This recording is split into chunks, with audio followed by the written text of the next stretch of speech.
Gaya.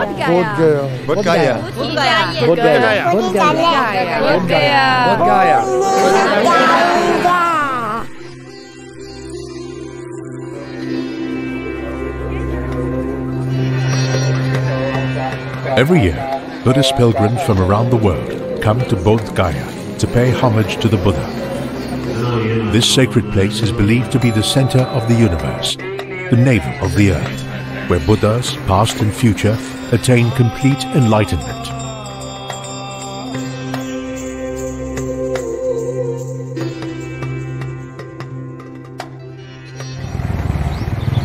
India, an ancient land, has produced many diverse religions and cultures over the course of her extensive history. Today, the majority of people in India subscribe to one religious belief or another. Buddhism, considered one of the world's great religions, originated from India.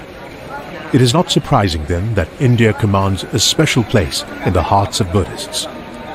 Buddhists come to India to retrace the steps of the founder of Buddhism, commemorate his achievements, and celebrate the venerated representation of enlightenment, the Buddha.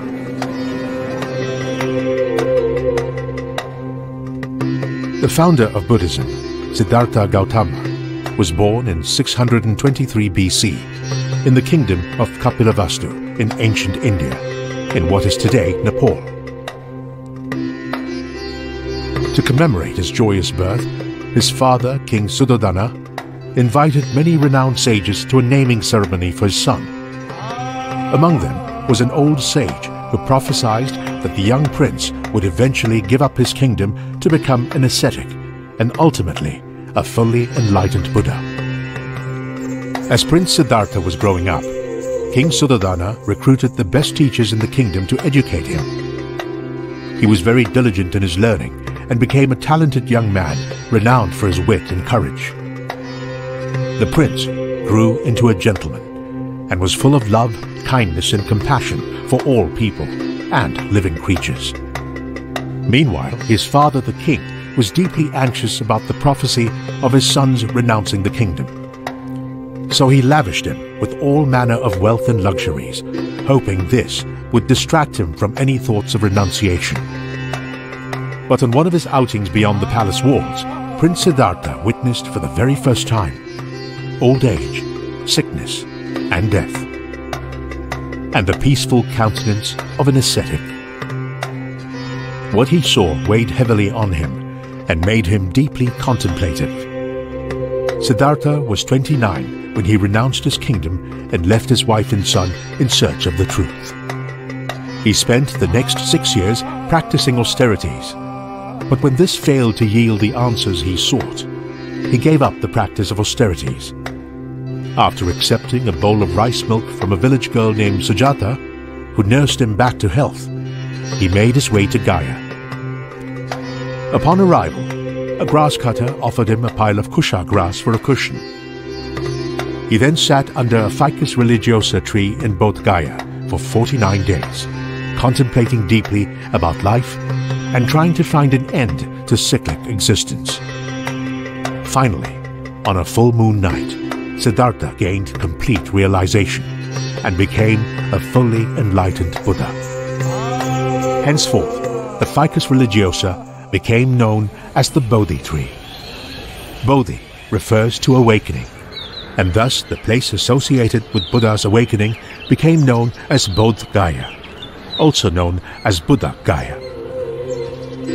Bodh Gaya is situated around 150 kilometers south of the city of Patna.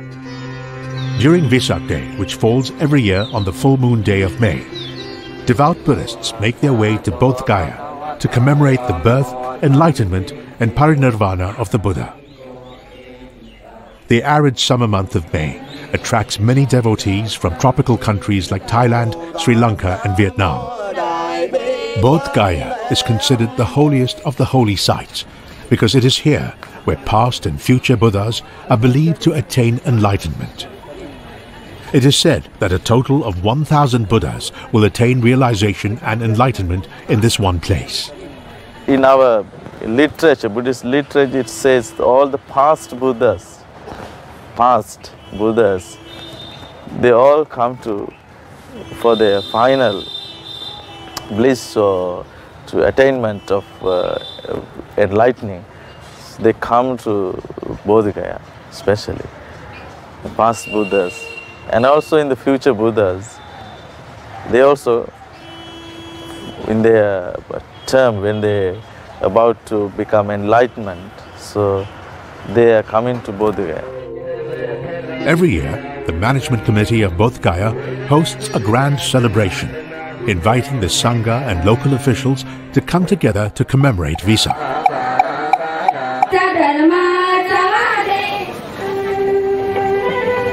On the full moon night, the temple organizes cultural performances and invites various groups to put up Buddhist-related performances.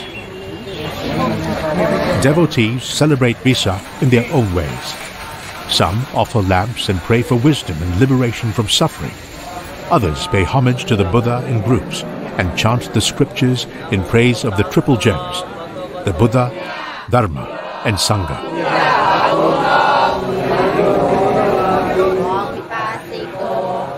On this night, devotees immerse themselves thoroughly in Buddhism, as if they were living in the time of the Buddha himself.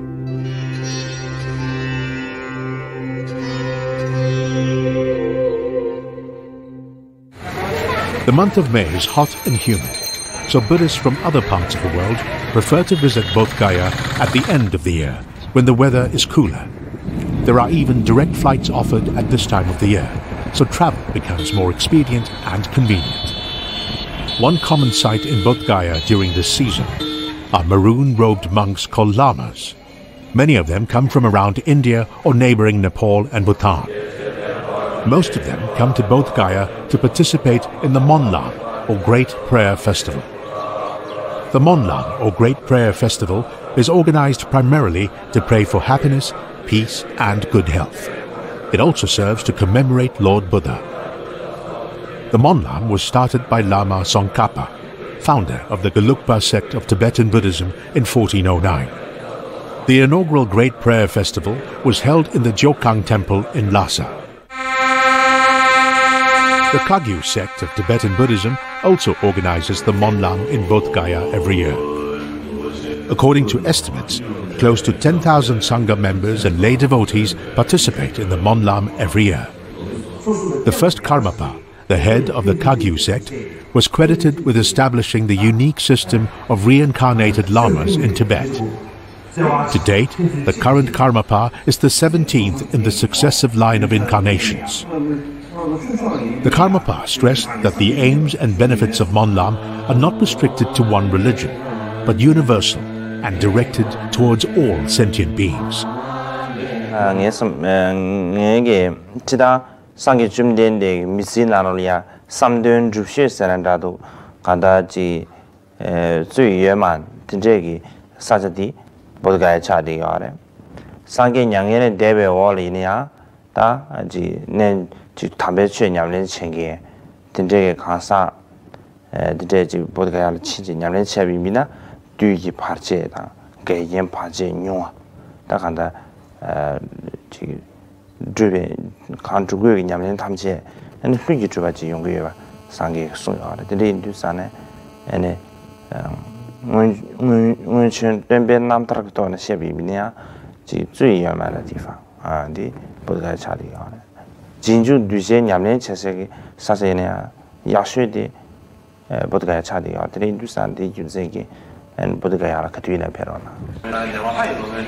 The Karmapa advised everyone at the Monlam to cherish the opportunity to make positive aspirations and practice hard in order to purify all negative karma and accumulate positive merits. The Karmapa also emphasized that the ideal place to accumulate merits is in front of the Vajra seat in Bodh Gaya. One's body and speech act as a support to cultivate positive mental habits, as well as sow the seeds of merit, so they are extremely beneficial for one's cultivation. The Karmapa also said, now that we've obtained the precious human rebirth, come in contact with the Buddha Dharma and come to such a sacred place. We should cherish it and contemplate on it. We should treasure the teachings and bear them in mind so we do not waste this good fortune and opportunity. The Kagyu Monlam consists of many activities, one of which is led by the Karmapa and involves hundreds of lamas carrying the scriptures and circumambulating the stupa. While doing so, the Karmapa, as well as all the Rinpoches and lamas, don their golden robes and hats as a sign of respect to the Dharma. The ceremony also involves the offering of alms, with the public offering food to the Sangha. The Tibetans believe the offering of alms follows a tradition set by the Buddha.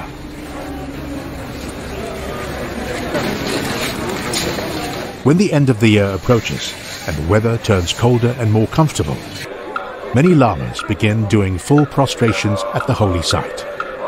Many devotees follow their example while paying homage to the Buddha.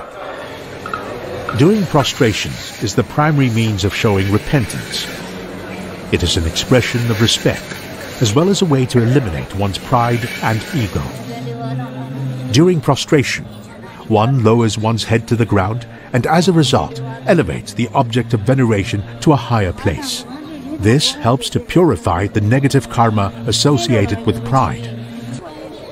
While doing prostrations, one should stay concentrated and focused in order to achieve the intended results. Some Buddhists prefer to do the 3 steps 1 bow, which in terms of significance is similar to the full prostration. The aim is to transform one's ego clinging to loving kindness and compassion.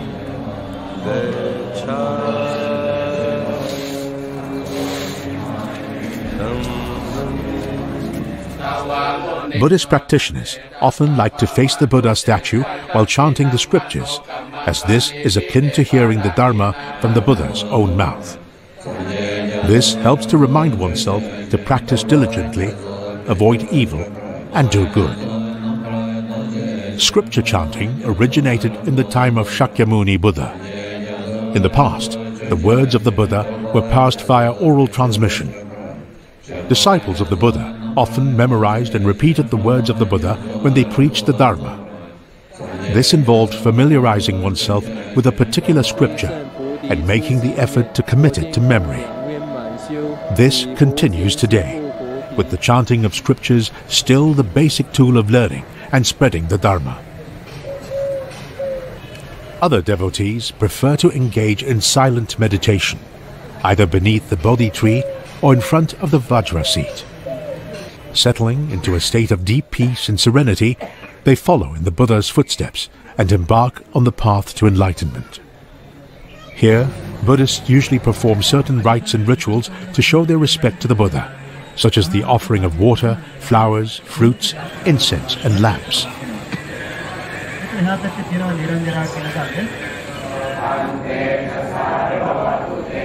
Robes are also offered to the statue of the Buddha installed here. And on auspicious days and during special events, the same statue is painted gold. Every ethnic group has its own customs and traditions. People who come from different countries naturally subscribe to their respective cultures and traditions when they pay their respects to holy objects. This elderly couple from Sri Lanka pay their respects to the Buddha by hanging up a small white cloth beneath the Bodhi tree. Now we will go there and tie this. We tie it here, through which, through the power of Lord Buddha, Lord Dhamma and Sangha, we expect all bad omens and bad things will be erased off, and through the power of Lord Buddha, all good things will happen to him and to his family. It is a tradition in Sri Lanka that when people grow old, their children spend for them to go to these holy places. It may be inside the country or outside the country even. Sri Lanka is not a rich country, Even though the village people is a wonderful. The village people, they collect money. They collect money doing small things, doing small business, cooking, weaving. Maybe for 5 years, for 10 years. why to one day I want to go and visit Bodh Gaya. They come from Vietnam and have a special way of expressing their veneration for the Buddha. The monks will cut a tuft of hair from the devotee and scatter it upon the soil of Bodh Gaya. We are save our hair so that we become the tribes of the Buddha. You get the health, strong, happiness, poverty, all sorrow, envy will be true. And when I have my hair, I will spare it in this land. Every people come here and step to my hair. It means that I bring peaceful to all the people and property and happiness, all the things. These Chinese are part of a group from Myanmar. They've made the trip specially to Bodh Gaya and have taken refuge in the Triple Gem. They chant the scriptures, meditate, and engage in activities to express their gratitude to the Buddha. 跟佛菩萨在一起，胆量也很大哦，也好像自己找到自己的一个光明的大路，帮自己以前无明的一切都丢掉。 Steve from Switzerland often comes to Bodh Gaya on a pilgrimage with his family. He feels that being here in person helps to strengthen his Buddhist faith. Just looking at pictures or even looking at this DVD, well, it gives you some inspiration. But being here, only touching the ground here, only actually breathing the air which Buddha was breathing, seeing the environment here, that is really a blessing for your body, speech and mind. It isn't only Buddhists who come to Bodh Gaya. Devotees of other religions also make pilgrimages here. The Hindu people believe Buddha as the God or the incarnation of the Vishnu God, you know. So they believe and they have this respect. So that's why wherever Buddha is statue, Hindu people go definitely. They go and pay respect as their God. Thus so many Hindu people each year come to pay respect to this place. Like today's pilgrims, Buddhists of the distant past also came to India from faraway places, the most famous being Master Xuanzang, who hailed from the China of the Tang dynasty. He was not only renowned worldwide as an outstanding translator of Buddhist scriptures, but he was also one of the greatest adventurers of ancient China. His journey to the west from China to India, on a quest to collect and collate the scriptures, spanned 50,000 miles and 17 years. He also devoted his life to translating a total of 1,335 scrolls of Buddhist scriptures. Master Xuanzang also spent a year recording his experiences in what is now known as the Great Tang Records of the Western regions. This book documents all his experiences of his more than a decade-long itinerant journey, and it remains a rich source of knowledge about the history and geography of ancient Central Asia, especially regions like Afghanistan, Pakistan and India. In 627 AD, Master Xuanzang left the Tang capital of Chang'an, of modern-day Xi'an, and after overcoming all sorts of difficulties and dangers, finally arrived in northern India around the summer of 629 AD. From there, he made his way to central India, taking in the 6 holy sites along the way. In the Great Tang Records on the western regions, Master Xuanzang described witnessing the Mahabodhi temple in Bodh Gaya at a height of approximately 170 feet. The Bodhi tree was surrounded by brick walls, and the tree was 50 feet tall. While Master Xuanzang was doing his prostrations beneath the Bodhi tree, he spontaneously burst into tears when he thought about the Buddha preaching the Dharma while he was alive, and how he did not have the good fortune of seeing and hearing the Buddha himself. Following that, Master Xuanzang went to the most renowned Buddhist institute in India, Nalanda University, to learn the Dharma.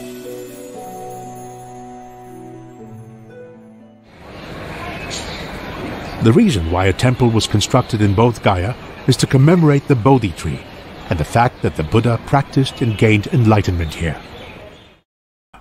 The earliest shrine was constructed by the Buddhist king Asoka back in 3 BC. Later kings raised the shrine by another 50 meters by building the magnificent Mahabodhi temple over it. Some scholars estimated this to be around 2 AD. Later kings and influential pilgrims from India, Sri Lanka and Myanmar also pitched in with reconstruction, repair and expansion works on the temple. In the 12th century, Turkic or Mughal invaders destroyed the temple and Buddhism fell into decline. In 1590, a Shiva devotee came to the surrounding areas of Bodh Gaya and established his own sect and temple here. His followers gradually took control of the Mahabodhi temple, but they did not take good care of it, letting it fall into disrepair, and it succumbed to the ravages of nature. In 1861, the English archaeologist Alexander Cunningham visited the area and implored the local authorities to excavate and restore the temple. Only in 1887 did serious reconstruction work really commence. He wrote in his diary, "The excavation works were really monotonous. Every night before I slept, I used to read the great Tang records on the western regions, where Master Xuanzang described in great detail the famous Bodhi tree and its surrounding Buddha statues and temple grounds. Very soon, we found a large number of relics which bore close resemblance to the descriptions in the book." Cunningham followed the descriptions of Master Xuanzang closely in the reconstruction of the temple. Even information on the decorative motifs and construction materials came from the great Tang records on the western regions. The current resplendent Vajra seat beneath the Bodhi tree used to be a slab of red sandstone measuring 2.4 meters in length, 1.4 meters width and 90 centimeters in height, and it was excavated from Mahabodhi temple by Cunningham, but it was broken in many places. According to the excavation records, the Vajra seat was constructed by King Asoka and placed in its current position by Cunningham after the excavation. There is a Buddha statue in the main shrine, positioned here by Cunningham.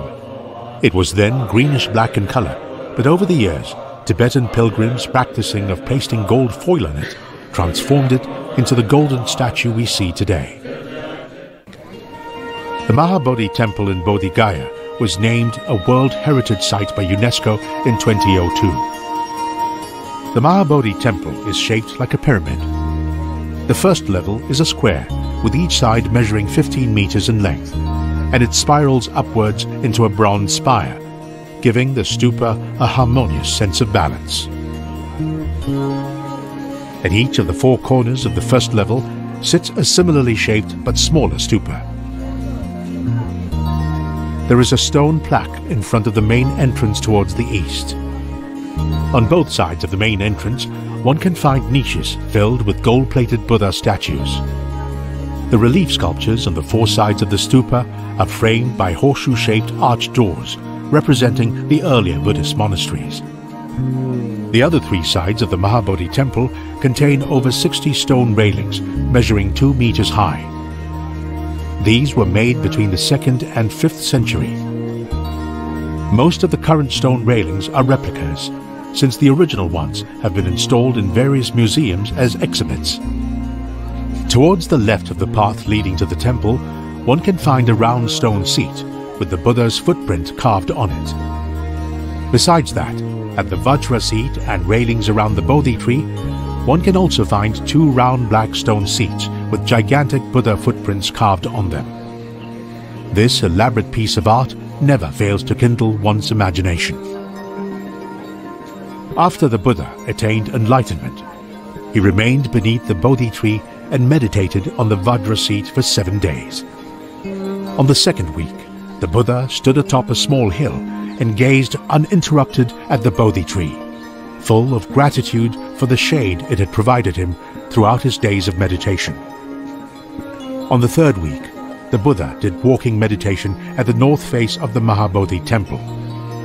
Currently, there is a long platform erected here, and there are lotus flower stone sculptures on the platform, symbolizing lotus flowers blooming beneath the feet of Buddha wherever he walked.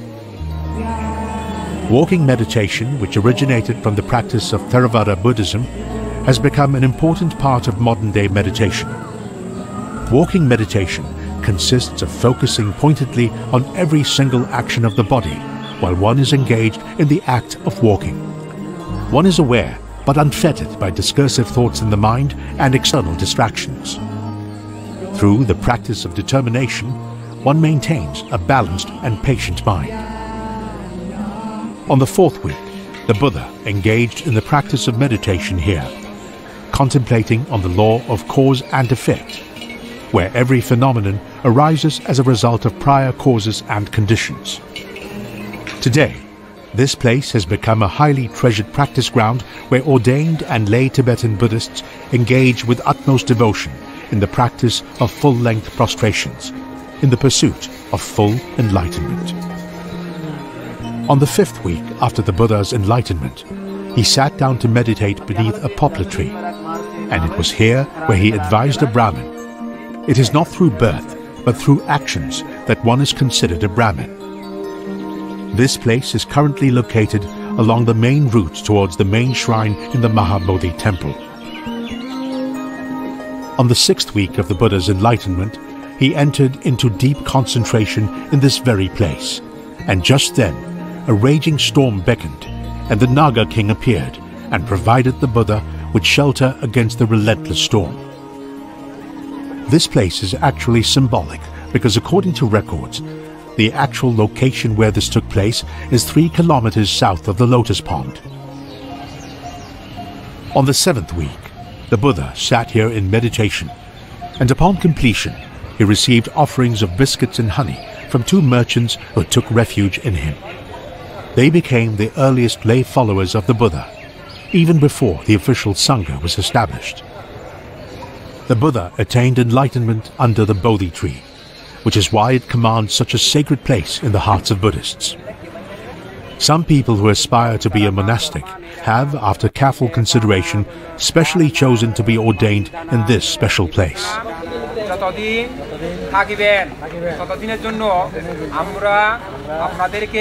The current tree is actually a sapling transplanted from the original Bodhi tree. In 3rd BC, King Asoka gave orders for the tree to be chopped and the trunk to be burned. However, he later converted to Buddhism, and the tree was allowed to grow and flourish, to bear new sprouts and take on a new lease of life. King Asoka grew to be very pious and often paid homage to the Bodhi tree, but his wife was extremely jealous and instigated someone to cut it down. To revive the tree, King Asoka nurtured it with milk every day, and as a result, the tree started bearing new shoots. Around 6 AD, King Shashank, a follower of the Shiva sect, gave orders for the tree to be uprooted. But fortunately, its roots were intact, and a new tree sprang up yet again. The Bodhi tree not only suffered man-made destruction, but it also suffered the wrath of Mother Nature. The current Bodhi tree, the object of such veneration, is of the 5th generation.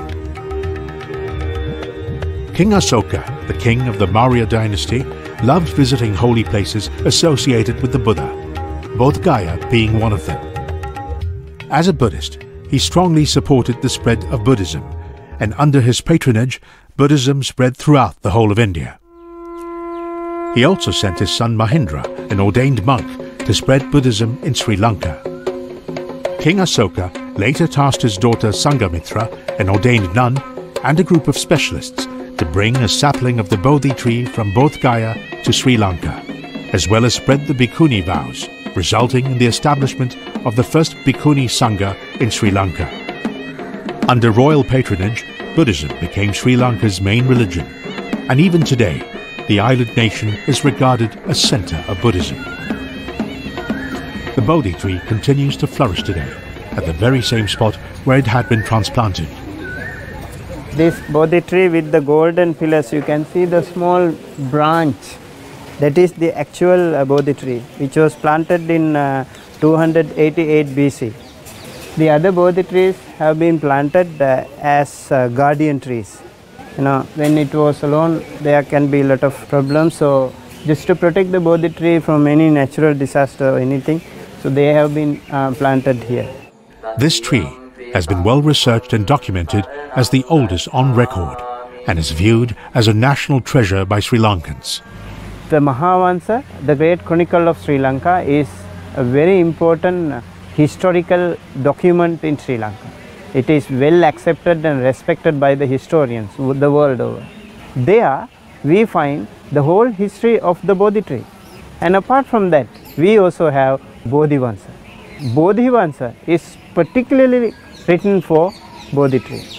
Everything about the Bodhi tree, the arrival of the Bodhi tree, the history of the Bodhi tree, whosoever came, what are the rituals, everything is written there in Bodhivansa. The Bodhi tree is taken care of by a group of specialists, and it's said that some of these people are the descendants of those who centuries ago brought the Bodhi sapling over from India. The Bodhi tree is the symbol of the Buddha's enlightenment, which is why it is widely respected. Today, paying homage to the Bodhi tree has become part and parcel of the religious life of Sri Lankan Buddhists. The saplings of the Bodhi tree in Sri Lanka have been transplanted to many parts of the world, bearing testimony to the truly global spread of Buddhism.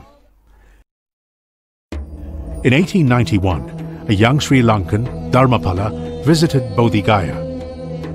The Mahabodhi temple had just been restored by a British archaeologist, but a local Shiva priest by the name of Mahanta claimed possession of the temple, though he was not able to produce any form of official documentation to prove it.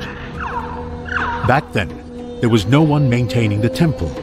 The whole place was filthy, overgrown with wild shrubs, and there were broken Buddha statues scattered around.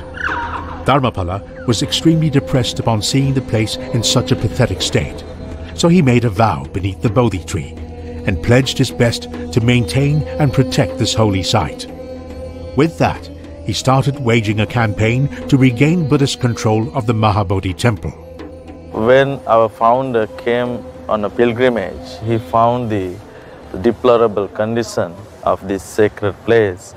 Then he decided to form a kind of organization which can communicate with the Buddhist world and get assistance from the Buddhist countries to save this sacred place for the Buddhist world.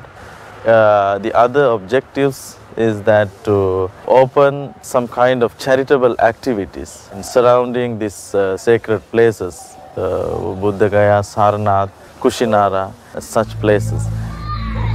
In 1892, Dharmapala founded the Mahabodhi Society in Kolkata, then the capital of India.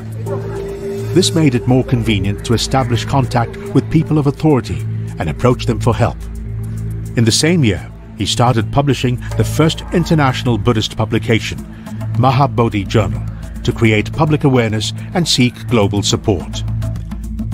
He visited Buddhist countries and traveled to the West to garner interest and support among Buddhists in his bid to regain the holy place.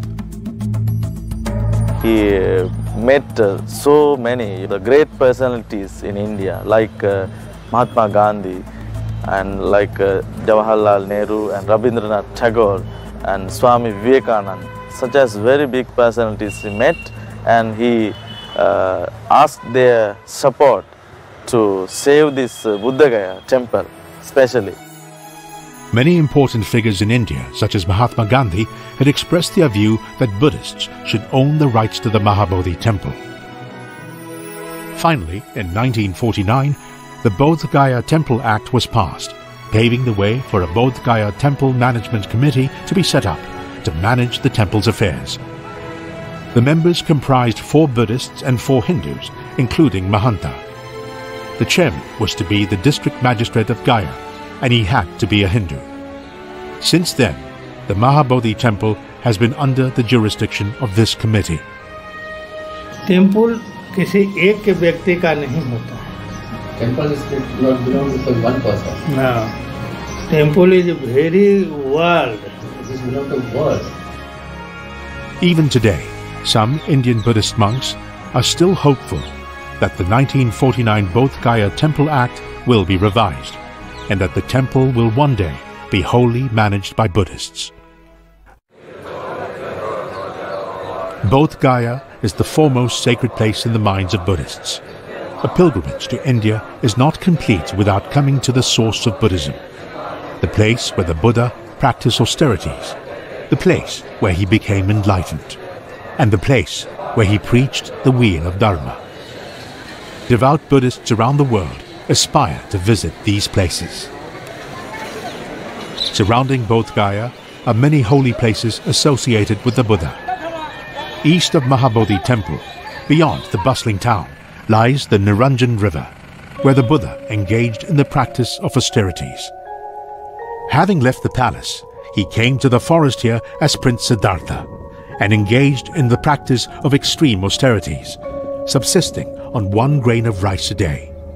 He became severely emaciated, yet for 6 years he could not find a way towards liberation. He stumbled into the river for a wash, and due to his frailty, eventually passed out and went into a coma. Just as he started examining his practice over the years, he heard a tune from afar containing these lyrics. Like the strings of the sitar, the loose ones will not produce a sound. The tight ones will break. Only those which are neither loose nor tight will produce the best music. Upon hearing these words, Prince Siddhartha finally realized that neither extreme austerities nor indulgence in pleasures could lead to one's realization. It was only through the middle way and the practice of meditation that one could attain enlightenment. So he decided to end his practice of austerities. The locals refer to the Niranjan River as the Palgu River. During drought, when the water level is low, the middle of the river is stacked with sand, resembling an open sandy desert. However, during the rainy season, it turns into an expansive river. One can imagine how magnificent the undulating river looked back then, just by looking at its banks, which stretch over 30 to 40 meters. Moving forward from the banks of the Niranjan River, one approaches the village where Sujata, the milkmaid, used to live. If Sujata did not offer Prince Siddhartha rice milk back then, he might not have had enough energy to make his way to the Bodhi tree, and Buddhism might not have existed. In order to commemorate Sujata's act of kindness, King Asoka erected an 11-meter stupa over her house. Not far from here, there is another small shrine erected by the villagers in honor of Sujata, which contains a statue of her offering the rice milk, which tourists visit to pay their respects to. Not far from the shrine sits a pavilion, and within this lies a well. This is where Buddha subdued the Kashyapa brothers. The 3 brothers were the followers of the fire god, and they kept a fire dragon in the dungeon. In order to convert the Kashyapa brothers, the Buddha stayed overnight in their place. During the night, the fire dragon breathed out toxic fumes to hurt the Buddha, but got subdued by him instead. The heretical Kashyapa took refuge in the Buddha and contributed greatly to the subsequent growth of Buddhism. In the vicinity lies the Mucharam village, and within it lies the Muchalinda pond, where the Naga king tried to protect the Buddha from the raging storm after his enlightenment. The place retains its original charm due to the fact that it's yet to be developed. As one ventures along this ancient trail, one can see entire green fields of kusha grass. It is anyone's guess if the soft grass offered to Prince Siddhartha back then actually originated from here. Surrounding Bodh Gaya, one can find numerous Buddhist temples and meditation centers from around the world. Each has its own unique architectural style, which gives this town a truly cosmopolitan feel.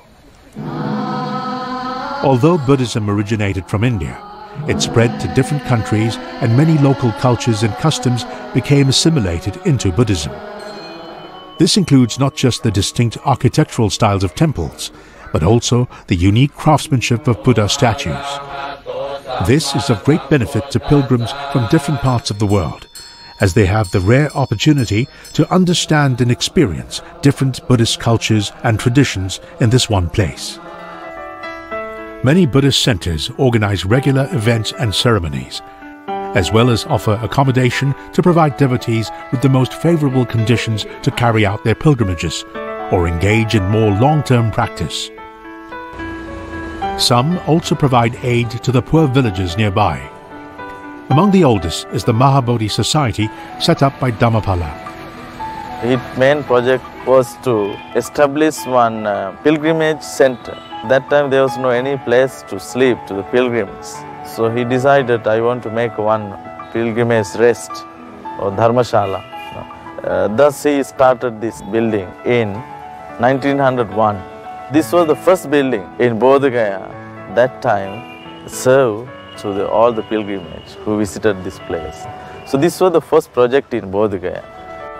After the death of Dhammapala, the Mahabodhi Society continued his legacy in both Gaya and other holy Buddhist sites by restoring Buddhist relics, rebuilding temples, providing pilgrims with accommodation, boosting education through building research institutes, schools, libraries, museums, and a Buddhist publishing firm. This allowed many Indians and Westerners to learn more about Buddhism. It is today the main driving force for the Buddhist revival in India. They've also set up clinics to provide villagers with medical aid and services. Shakyamuni Buddha Community Healthcare Center, established by the Root Institute, is another center which provides medical services to poor villages. The center is run by a group of specialized medical professionals and volunteers. It provides a comprehensive range of medical services, from general consultation to physical rehabilitation, tuberculosis management to the care of child AIDS patients. Every month, the medical center caters to more than 3,000 patients seeking medical advice. As a result, the center requires considerable manpower, and this has provided employment opportunities for many. When I came here, I was only one. Now we have more than 25 professional and staff supporting people, and they're getting job here. This is one of the very happiest in their life. Prevention is better than cure, which is why the medical center has initiated community health ambassador projects to spread the importance of healthcare and hygiene in many villages. Well, we do work in the mobile villages, but we only go there one day a week. We need to try and get the villagers themselves or people within the villages to start recognising their own health problems and train them up and work them towards solving their health problems. So that was one of the main aims of the community health workers. Bodh Gaya is situated in Bihar in northern India, one of the country's poorest regions. As this is the site of Buddha's enlightenment, many Buddhists come here to accumulate merit. They emulate the Buddha's spirit of great compassion and do their part to alleviate human suffering by offering love and care to those less fortunate. This gave the local peoples very good example. If the Buddhist peoples do these kinds of the services in this area, the local peoples, they understand they are really doing real dedication, what Buddha always said, help the people, help who need to kind, help who need compassion, make them happy. So they give very good example, not only to going to the temple as a monk, doing some puja and this and that thing, but these kinds of services run by the Buddhist organization or Buddhist people make the people locally to inspire. They are really following the Buddha way. Ms. Huang Minyi, a volunteer from Taiwan, is one who has benefited from this excellent opportunity. Throughout her time at Bodh Gaya, she's made friends with many Indian children and in the process uncovered a priceless jewel from the depths of her heart. 我们在一般面看到的有很多很贫穷的人，甚至是生病的人，但是这个并不是就看到这个表象，而我在他们身上看到自己的慈悲心，还有无量的菩提心。对，如果没有他们，我是看不到自己有这样的心意的。The abbot of this Vietnamese temple comes from Germany. Apart from managing the temple, he makes use of his time at Bodh Gaya to deepen his own Dharma practice with fellow devotees from different parts of the world. You can list many famous monk Dharma teaching, but after you can choose what is good for you. It is so. This practice is I like and I do. I learning from any people, but after I think back, if good, I learning. If not good, I throw out. Although they barely know each other, and despite the vast differences in their cultural and educational backgrounds, They share an important similarity, a sincere wish to seek the truth. They come together from different corners of the world to both Gaya, with the Buddha as the main source of inspiration. Taking him as the perfect example, with the same goal and intention in mind, they follow in the Buddha's footsteps in the pursuit of complete enlightenment. Bodhi Gaya! Bodhi Gaya! Bodhi Gaya! Bodhi Gaya! Bodhi Gaya! Bodhi Gaya! Bodhi Gaya! Bodhi Gaya! Bodhi Gaya! Bodhi Gaya! They come with one aim, to offer their highest respects and greatest gratitude to the Buddha. This place, where the Buddha attained enlightenment, will remain in their hearts forever. This place, called Bodhi Gaya.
Nam mô A